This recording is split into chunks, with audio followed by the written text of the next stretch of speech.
Alba Story prezanton. Jam një burr 40 vjeç dhe dua t'ju tregoj diçka. Daja im, vëllai i nënës, është një burr i njohur në qytet si një njeri që ka shumë lek, por me një karakter jashtëzakonisht arrogant. Ai ka ndërtuar një shtëpi të madhe 2 katëshe me një obor të stërmadh, ndërsa vet është 65 vjeç, por gruaja e tij, pra nusja e Dajës, është 58.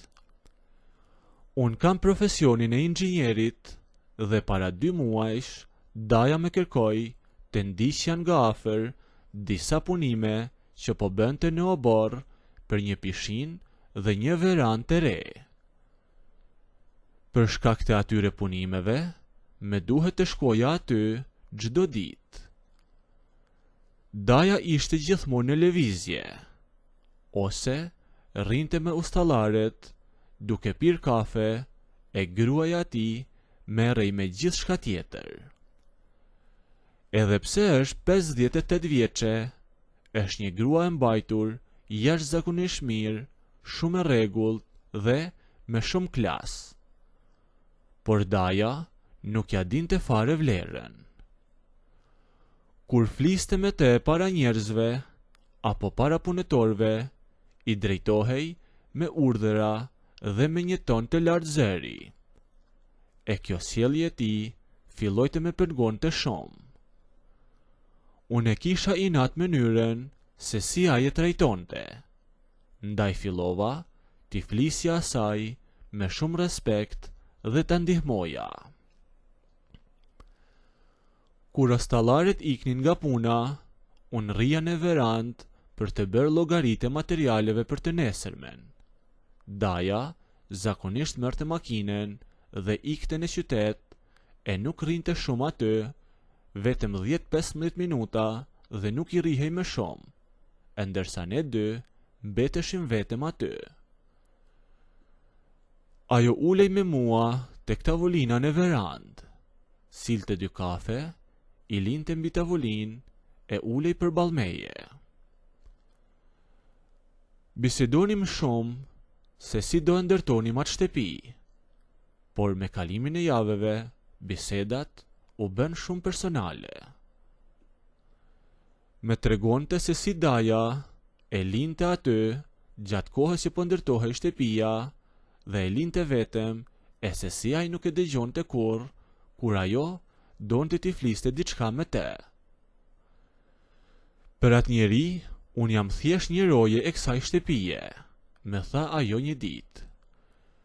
Skepse e mban gjithë këtë ngarkesë, i thashon, lëri punët, del e bëj qef për veten tënde.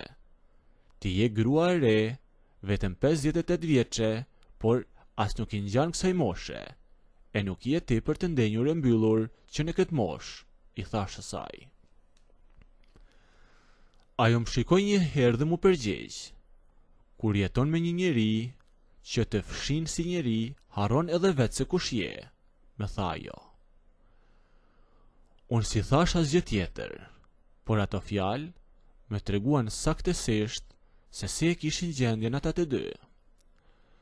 Prej asaj dite, prezenca e saj u bë arsyeja vetme pse unë shkoja në atë shtëpi.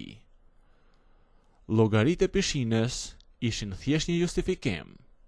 Ndjeja një tërheqëse të fortë për te, e fakti që ajo ishte gruaja e Dajës, e dikur me duke një pengesë e madhe, por tashmë e shihja atë thjesht si një grua që i mungonte vëmendja e shumë çka tjetër. Dhe e dija që asaj i pëlqente t'ja jepja unë atë vëmendje. Filluam të flirtoni me fjalë. Unë bëja komente për pamjen e saj, e jepja shumë komplimente, e ajo nuk i refuzonte, e i pranonte me shumë kënaqësi. Ajo me bënte komplimente për punën, por edhe për pamjen time, e rrinte gjithmonë aty derisa unë të ikja. Një ditë, në javën e kaluar, Daja shtroi një drek në obor për disa shokët e tij. E unë isha i ftuar gjithashtu. Ishim rreth 10 burra në tavolinë, e ndërsa gruaja e Dajës shërbente ushqimet dhe pijet. Gjatë drekës, një nga shokët e Dajës, një burr rreth të 50-ave, edhe ai i njohur si arrogant, filloi të ngacmonte me fjalë sa herë që ajo ofronte pjatat. I tha që jenë ke zbukuruar shumë, e madje në një moment e preku të krahu.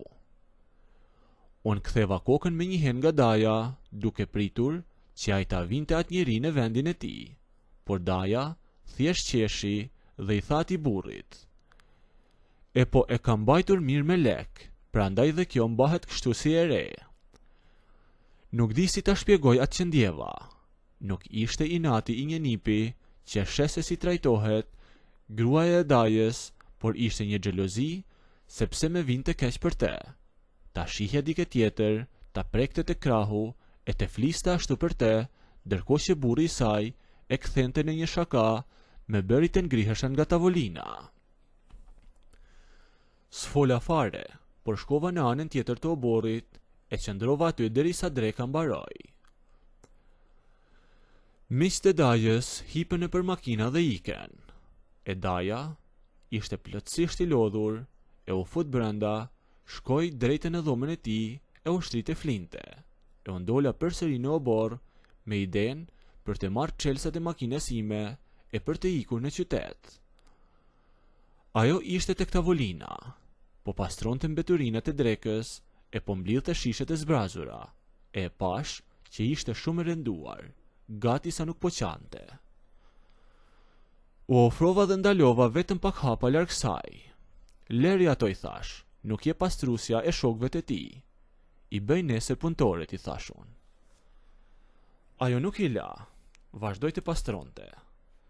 "E unë këtë rol kam," tha ajo. "Burri më sheh vetëm si pastruse." "Po ti pse e pranon," i thash.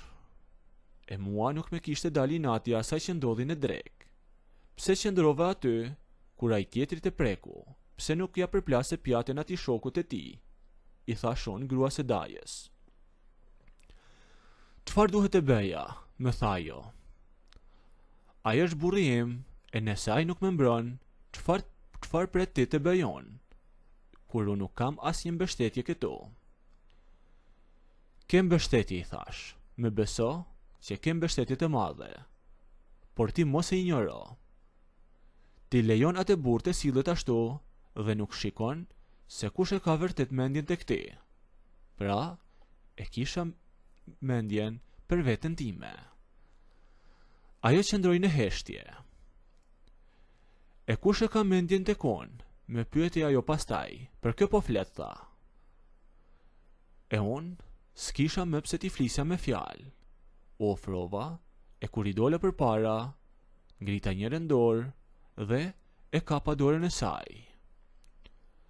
Unë i thash jam: "Nëse do, ti mund të kesh edhe mbrojtjen time, edhe vëmendjen time gjithmonë." "Mund të dal," tha ai në balkonet na shoh kështu të kapur për duarsh. "Eja," tha, "eja të shkojmë pas shtëpisë." Shkuam pas shtëpisë.